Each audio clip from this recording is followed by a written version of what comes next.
Baru juga IPO 3 bulan, saham ini sekarang udah suspend. Sebenarnya ada apa sih pada saham ini? Kok bisa baru IPO 3 bulan sudah suspend? Video ini saya buat sesuai dengan permintaan teman-teman yang sudah nulis di kolom komentar. Jika kamu juga punya pertanyaan atau ada request saham yang ingin dibahas, silahkan tulis di kolom komentar juga ya teman-teman. Dan supaya kamu nggak ketinggalan pembahasannya, pastikan kamu udah subscribe dan nyalakan lonceng notifikasinya. Saham WIDI resmi listing di Bursa Efek Indonesia pada tanggal 10 Juli 2023 dengan nominal cuma Rp5 dan IPO price-nya Rp100, di mana saham yang diterbitkan saat IPO sebanyak 400 juta saham dengan target dana terkumpul sebesar Rp40 miliar dan yang menjadi underwriter adalah PT Arta Sekuritas Indonesia dengan kode broker SH. Saham WIDI masuk ke dalam listing board akselerasi ya teman-teman, dimana untuk papan akselerasi sahamnya bisa turun sampai dengan Rp1.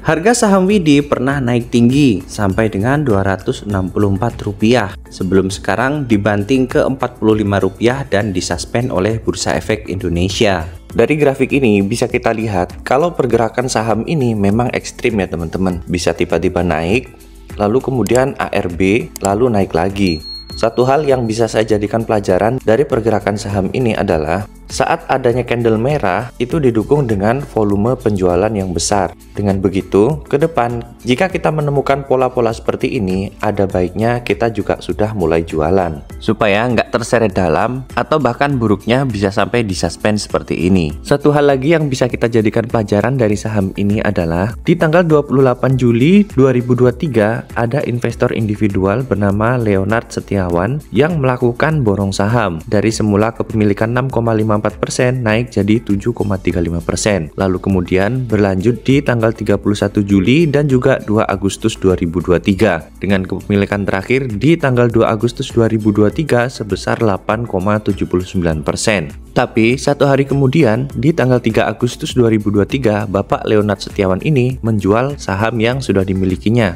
Jumlah saham yang dijual sebanyak 10 juta saham dengan kepemilikan berkurang menjadi 0,63%. Dan aksi jual ini terus berlanjut sampai dengan 14 Agustus 2023. Dan kepemilikan beliau di tanggal 14 Agustus 2023 tinggal 5,03%. Artinya dengan begini, saat kepemilikan kurang dari 5%, pergerakan investor individual tidak akan terlihat lagi di keterbukaan informasi. Hal ini mirip dengan apa yang terjadi di saham Gajah Tunggal, di mana saat itu setelah Pak Lo Keng Hong kepemilikannya kurang dari 5%, pergerakan beliau udah nggak kelihatan lagi di keterbukaan informasi. Dan sekarang nasib saham Gajah Tunggal juga udah rontok ke bawah ya teman-teman. Dari harga tertinggi sempat menyentuh sekitar 1.400-an, sekarang tinggal Rp655. Bagi investor yang beli di pucuk, udah pasti boncos ya teman-teman. Sebagai penutup, dari sini kita bisa sama-sama belajar untuk membeli saham, kita harus perhatikan bagaimana pola-pola pergerakan dari saham tersebut.